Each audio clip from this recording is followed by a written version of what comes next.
It goes without saying that we hate the Coruscant Guard on this channel, mostly because they were associated with Commander Fox, and, well, we've already done a full video on why he sucks. Most of us hate the Guard over stuff like the death of Fives, but in fact, there's actually plenty of reasons to hate them beyond that.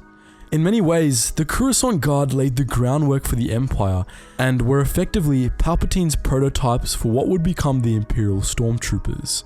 In this video, we'll look into how.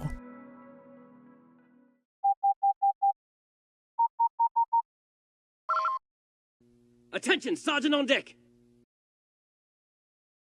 Under Commander Fox, the Coruscant Guard was a specialized unit of clone shock troopers assigned to protect Coruscant and ensure the security of the Republic's central government. The size of the unit is unknown, but it's likely the unit was a full corps in light of how much ground it had to cover. It's also a fair assumption that the unit operated in 4 brigades, assigned to the duties of diplomatic escort, riot suppression, security, and reserve garrisoning respectively. The shock troopers of the Coruscant Guard were some of the most skilled and obedient clones in the whole Grand Army, renowned for their adherence to orders and their loyalty to the Republic. These traits often resulted in overzealousness, of the sort that Fox displayed when he killed Fives, which was most prominently displayed in their raids on suspected separatist sympathizers and the drastic action they took against riots.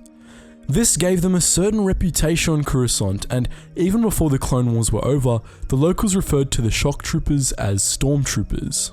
From the beginning, the Coruscant Guard set some dangerous precedents. The Guard was put in place at the very start of the Clone Wars, when Coruscant was still reeling from a long string of separatist-inspired terrorist bombings that had taken place over the prior 2 years. In the hopes it would allow the Guard to eliminate the threat of separatist terrorists on Coruscant, the Senate granted its new shock troopers the authority to perform random searches anywhere on Coruscant and detain anyone they deemed suspect. It appeared to have worked.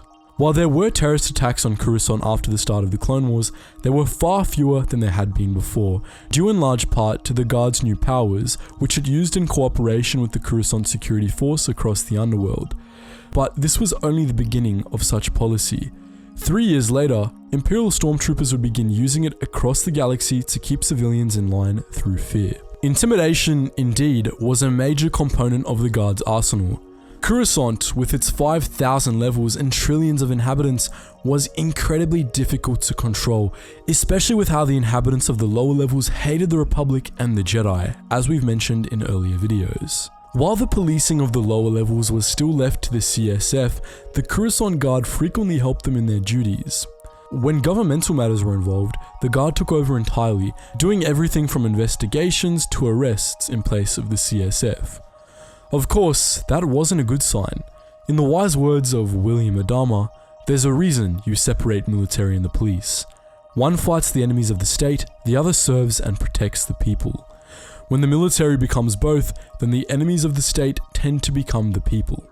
It didn't take long for the Coruscant Guard to start proving this. They policed through intimidation at best and terror at worst, indiscriminately detaining civilians and unexpectedly searching homes. And there are hints they took this even further, as evidenced by the fact that a whole branch of the Guard was dedicated to riot suppression.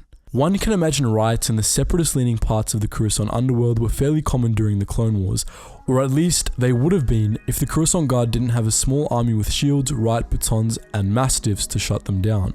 A prime example of this happened quite early in the Clone Wars. In the first days of the conflict, large swaths of Coruscant were cleared for use as military staging grounds, which displaced millions of people, mostly poor members of largely separatist species. As you'd expect, there was an outcry over this, but any protests were swiftly crushed. The Coruscant Guard was tasked with quelling any such dissent, allowing the displacement to continue, causing problems across Galactic City, and it only got worse from there. Later in the Clone Wars, the spread of separatism radicalized many localists, leading to the formation of the Commission for the Protection of the Republic, commonly known as COMPOR. COMPOR was rightly regarded with suspicion by most loyalists at first, due to their inflammatory rhetoric, which some believed would just make separatism worse. Regardless of these concerns, the Coruscant Guard never suppressed COMPOR rallies. In fact, they sent armored details to protect them, which emboldened COMPOR. This was a major problem because, like our friends over at Generation Tech, COMPOR was incredibly humanocentrist. They encouraged discrimination based on species, encouraging attacks against communities they deemed separatist-leaning, and even managed to pressure Coruscanti government officials into expelling all members of certain species from the planet entirely, including Nemoidians, Muns, Skakoans, and Gossams. Near the end of the war, this expanded into open speciesism against all non-humans, and by the time of the Battle of Coruscant, large numbers of businesses across Galactic City refused to hire or serve non-humans. But again, it just got worse from there. Enter the Enhanced Security and Enforcement Act of late 21 BBY. This act, passed in the wake of several notable terror attacks on Coruscant, was an amendment to the Galactic Constitution that effectively resulted in the birth of the Imperial Police State.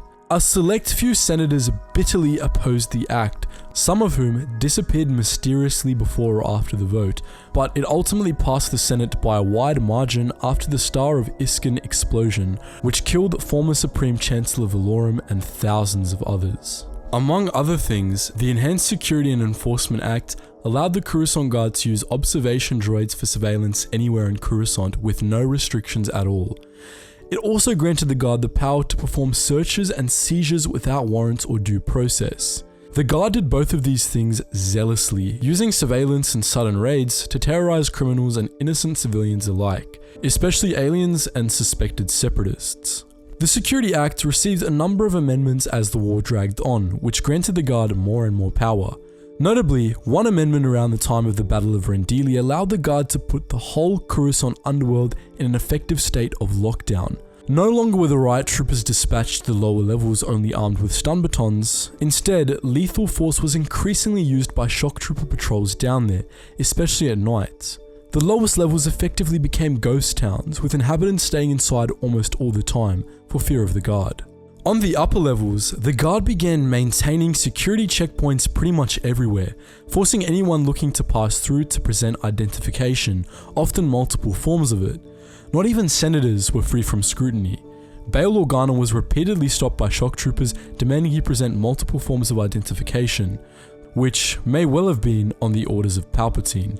But not even that was enough for the Coruscant Guard. By the end of the war, stories had begun to circulate of the Guard abusing or even exceeding the limits of its power by violently quelling anti-war protests, seizing property, and making innocent civilians disappear. But here's the real kicker. Coruscant's upper class was fine with it all.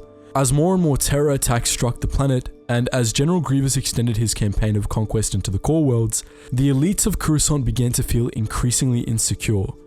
They welcomed Palpatine's security acts and the increased powers of the Guard, willfully throwing away any civil liberties for the sake of a false sense of safety. They brought it all upon themselves, licking the jackboot even as it slammed down on all their collective throats. It was all useless, of course. The Battle of Coruscant, in which the Coruscant Guard was barely successful in driving off Grievous's hordes of battle droids, proved that much. But even then, the citizens of Galactic City didn't see it.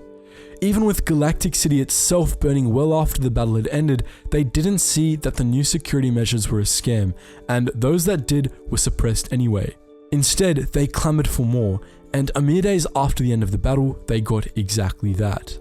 But the declaration of a new order, the historic speech in which Palpatine officially turned the Galactic Republic into the Galactic Empire, brought very little change to Coruscant, aside from the construction of the Imperial Palace and the renaming of the planet to Imperial Center. That was because, aside from those ceremonial gestures, there was nothing to change. On Coruscant, the Empire had already been in power for years. The citizens of what had become Imperial City had no civil liberties left to give away.